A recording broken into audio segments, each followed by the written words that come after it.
pa rin naman kayo mga tenga at mga mata dyan sa kasundaluhan. No? Pero ba kayo nadidinig na active recruitment or destabilization mula sa hanay ng mga Duterte para mag-recruit o mangumbinse ng mga sundalo? Tinatanong ko, minabanggit lang na isang pinaka-loyal sa kanya, isang lieutenant general na retired na rin. Pero hindi naman ganun dahil unang-una, binigyan din ng blessing ng current government. Nang i-recommend siya na nakaposition siya, magandang position niya sa civilian agency of government.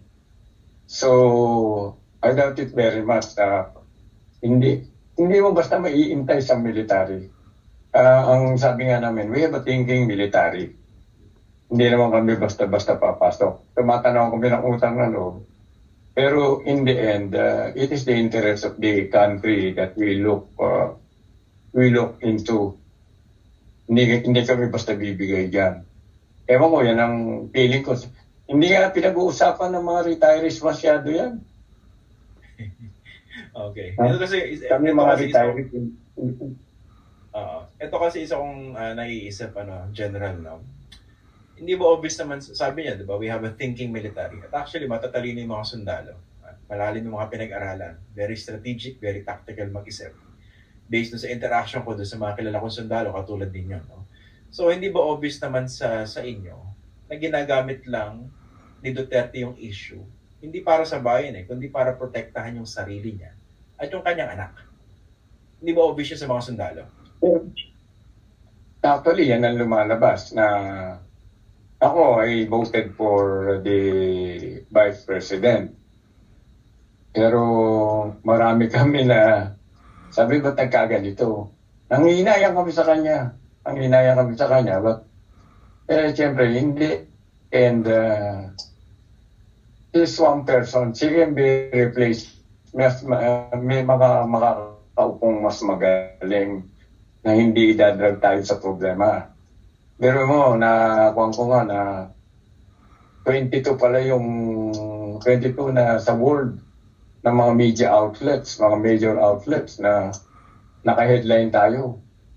Okay, pero kung mahal mo Pilipinas, ba't mo papayagang masira tayo? At matakot ang mga investors na pumunta sa atin. Nagagapang tayo, either way, kung gumagapang tayo, pag tayo makakaaw kung walang investor, kung sumusulong naman tayo, paano natin ma-maintain ang momentum natin? Kung magkaroon ng feeling, ang mga political scientists ay discovered, sabi ko, trabaho ng mga yan. Yan nasa core ng mga governments, and they're the ones reviewing and making recommendations tungkol doon sa stability ng government. If I'm feeling very unstable ang ating government because of, imagine yung medyo ang nagbabanggaan, yung top and number 1 and the number 2, nabari yung power pool. Siyempre, nervous yun ang mga investors niyan. Atras yan, sa iba pupunta sa more stable na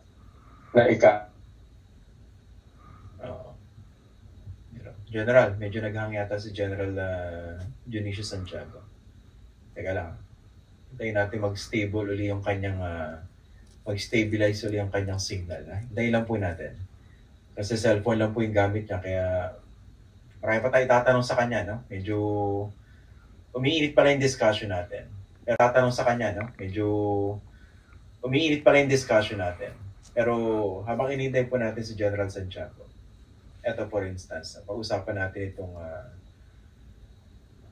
ginagawa ni Rodrigo Duterte.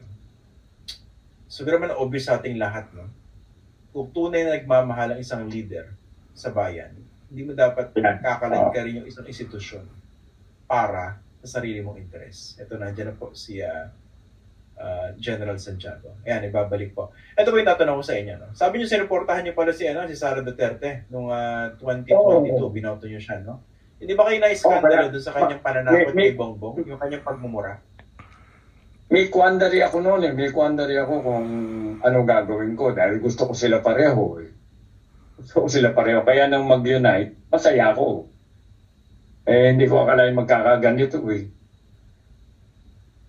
Hindi nga. Ito naman, in fairness naman kay Bongbong Marcos, no? Hindi ko siya binoto, pero in fairness to him naman, hindi naman siya nag-i-initiate nitong away na ito, no? It's mostly one-sided. It's from Sara Duterte. At tanong mo, bilang isang sundalo, tagal din kayo nagserbisyo dyan sa AFP, naging official din ng gobyerno across administrations. Hindi ba kayo na-iskandalo doon sa ginawang pagmumura ni Sara Duterte at yung kanyang klarong pagbabanta sa buhay ng presidente? Eh, siyempre nakukuha na ko yung sa current na wala nang gulong ganyan na yung lead nasa itaas ang ano yan, basic GMRC, good manners and right conduct. Ano tuturo natin sa mga bata? As of one nga, because of the advent of technology, hirap na kontrolin ng mga bata. Pagkatapos magkakaroon ka ng gano'n na leader na puro gano'n ang maririnig mo. Eh alam mo, ako, pilyo rin ako, palamuri rin ako, pero matindi ito. Masyadong matindi yung ginagawa, parang, alam mo, sabi nga, di ba, ang sinasabi namin noon, you don't respect the position, at least respect, if you don't respect the person, at least respect the position. Paano yung president na ginawa niya, kung siya maupo naman, kung gawin din sa kanya yung ginawa niya, paano na mangyayari sa kanya, which will be an effective leader na, sabi, bastos yan, di pa magbastusan na lang tayo, bahala siya sa buhay niya, di ba? Oo nga eh. Yun yung sinasabi ko rin eh. Tsaka, parang kahit sang anggulo tingnan, nakaka-iskandalo tsaka mali yan. Unang-una, vice president ka. Tsaka bilang tao, ba't ka naman mananakot ng gano'n? Gusto mong patayin, di ba? Meron bang pagsisisi sa parte ninyo na sinuportahan nyo si Sara noong 2022? Eh, alam mo, reality yan ng mga tao. Nagkakamali naman tayo eh. Minsan, nung nagkakalabasan yan sa sitwasyon kung anong karakter noong Juan. Talagang ganyan eh. Di magantay tayo ng eleksyon. Pagbutihin ng mga opposing parties, tapos sila mag-continue mag-prevail sa eleksyon. Yun ang Juan. If they want to rule, let them win the election. Let them win the election. Pagkatapos gawin na yung gusto nila pagka sila nakakuha ng majority.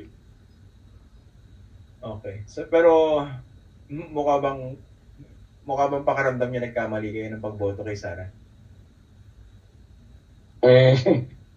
Sino hindi magsasabi nagkamali ka kung yung pinapakita niya? Akala natin, limited yung tapang niya sa Davao eh. Masyadong misplaced, misplaced yung kwan na mukhang wala sa lugar. Hindi maganda. Na totoo, pinahiya mo buong Pilipinas doon sa ginawa mo. Ganyan ba yung mga leaders ng political leaders ng Pilipinas? Nung klase pambayan yan. Diba? No, pati sa military, napakahirap mag-build ng aming naggapang kami bago umakyat ang military among the trusted squad. Tapos hahatakin na naman nila yung military sa alanganin. Maganda nang gagawin nila. Buti nga ang mga military hindi lang pinapansinin. Mapipil mo naman may mga sentiment. Ano ba yan? Gano'n na lang usapan namin. Ba't kagaya ko, retire na ako, wala naman ako magagawa eh. Ang na lang namin, among ourselves, we talk. Tapos kung sino yung makakausap namin, sabi namin, anyway, professional kayo. Hindi professional na follow the Constitution. No? Hindi tayo dapat mahila ng personal. Hindi okay sana kung personality-based na ayos yung susundan mo. Pero kung ganyan naman, forget about the relationship, personality. Isipin mo na yung kinabukasan ng bayan natin. Kung may pupuntahan tayo kung gano'n. Kung wala ka nang pipiliin, lahat aawayin mo. Diba? Yung experience natin, pati yung Pope, nakatikim ng mura. Oo. Pati Diyos. Pati Diyos, ang puta. Sabi ko, ano ba to? Actually,